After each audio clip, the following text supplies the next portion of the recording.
India முழுவதிலும் இன்று நடைபெறவுள்ள மருத்துவ மேல்படிப்பிற்கான நுழைவுத் தேர்வு நடைபெறுமா என்பது குறித்து குழப்பம் ஏற்பட்டுள்ளது. மாணவர்கள் தேர்வு எழுதவுள்ள மையங்களில் தண்ணீர் சூழ்ந்துள்ளதால் தேர்வு நடைபெறுவது கேள்விக்குறியாகியிருக்கிறது. இதுகுறித்து மருத்துவ படிப்பு பயிற்சியாளர் செந்தில்கண்ணன் தெரிவித்துள்ள கருத்துக்களை பார்ப்போம்.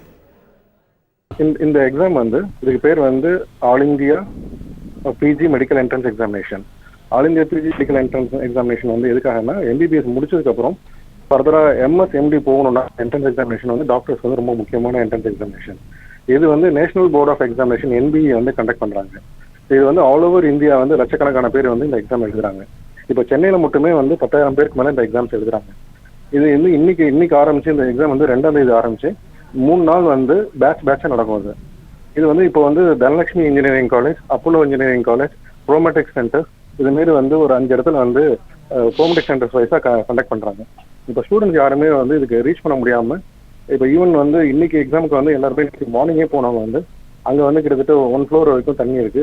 ஈவன் எக்ஸாம் எழுத முடியல, ரிட்டன் ஆக முடியல. எக்ஸாமும் இருக்கா இல்லையா அப்படின்ற ஒரு ஸ்டேட்டஸே இன்னும் நேஷனல் போர்ட் ஆஃப் எக்ஸாமினேஷனும் சரி, அண்ட் தமிழ்நாடோட ஹெல்த் மினிஸ்டரும் சரி, அண்ட் ட்ரிபியூன் கலெக்டரேட்டும் சரி, யாருமே இன்னும் கன்ஃபார்ம் பண்ணவே இல்லை.